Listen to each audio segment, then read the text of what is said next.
Hey guys, welcome back to the another video. दिनैनि video जों शेडिंनि बागै सावरायगोन। बोरै शेडिं खालामनांगौ जिखुनु अबजेक्टआवनो जाया मानो, जिखुनु एंगोलावनो जाया मानो फेसनि बागै आई थिंक बिराद इम्परटेन्ट। 90% ड्रयिंआनो शेडिंआव डिपेन्ड जायो।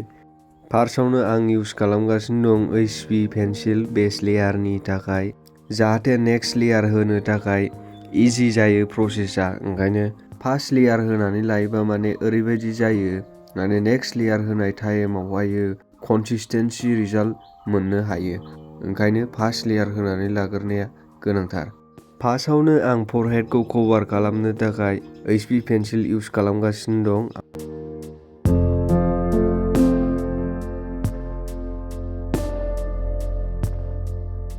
ब्लेन्ड खालामनो थाखाय आं बेवहाय कटन इउज खालामदों। बेवहाय ब्रासबो इउज खालामनो हायो। नैथि खेबाव आं बेवहाय सेकेन्ड लेयार होनो थाखाय 2B पेन्सिल आं बेवहाय इउज खालामगासिनो दङ। शेडिं खालामनाय समावहाय गोसोआव लाखिदि हाल्कायै शेडिं खालामनांगौ, जाहाथे लाइटलि जानानै फैयो। पेन्सिलखौ 45 डिग्री एंगोलाव हमनांगौ, जाहाथे लाइट जानानै फैयो।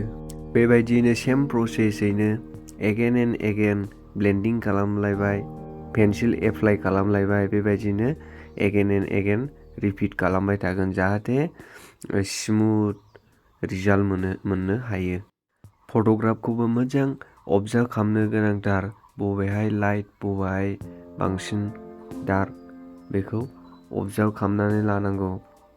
मोजाङै अबजार्भ खालामनानै ड्र खालामबानो ड्रयिंआ रियेलिस्टिक जानानै फैयो। डिटेइलिंआव बारा थांनो नाङा जुदि बिगिनारबा, शेडिंआवनो फकास खालामबाय था। आंबो हाइपार रियेलिस्टिक ड्रयिंआव बारा फकास खालामाखै, आंबो बिराद शेडिं सोलोंनांगौ। ओंखायनो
बे पर्सनाव ड्रयिंफ्रा बिराद मिस्टेक जानो चान्सेस थायो। बेवहाय मोजाङै नोजोर होनांगौ। बेवहाय कार्भ टाइपनि इउ शेपआव दं बेयो, ओंखायनो बेखौ इउ शेपआवनो शेडिं खालामनानै इउ शेपआवनो ब्लेन्डिं खालामनांगौ। हिसाबैनो सेमानो थागोन। फार्स्टआव लेयारिं होबाय, ब्लेन्डिं खालामबाय, बिनि उनावहाय आरो लेयार खेबसे होबावबाय। बेबायदिनो सेम प्रसेसआनो थागोन।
एगेन सेम प्रसेसखौनो बार बार रिपिट खालामगासिनो दङ। बेवहाय एसे डार्क, बेबायदिनो जेसेबां डार्क नांगौ एसेबां बार बार रिपिट खालामै खालामै एसे डार्क खालामनाय जागोन।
बेवहाय आं एगेन एन्ड एगेन रिपिट खालामगासिनो दं मानोना बेवहाय फट'ग्राफाव डार्क एगेन एन्ड एगेन लेयार बाय लेयार आङो थांगासिनो दङ।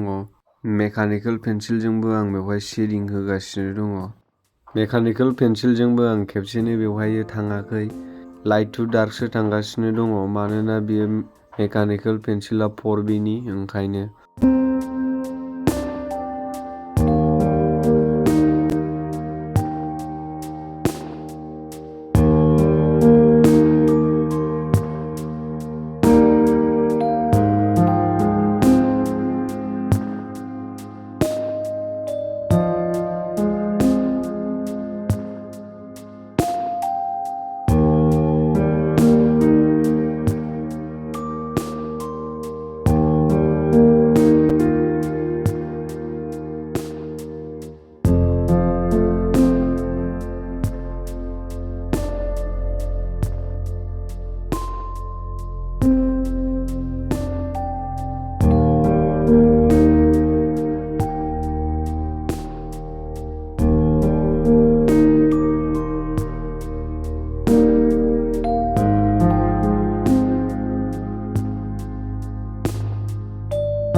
बेबायदिनो फारि फारि शेडिं खालामबाय थाबानो ड्रयिंआ रियलिस्टिक जानानै फैयो। ओंखायनो स्टेप बाय स्टेप फारि फारि ड्र खालामनांगौ। आइ होप नोंथांमोननि डाउटआ क्लियार जाबाय जानांगौ। दिनैनि थाखाय एसेनोसै। Do practice to improve and thank you so much four वाचिं।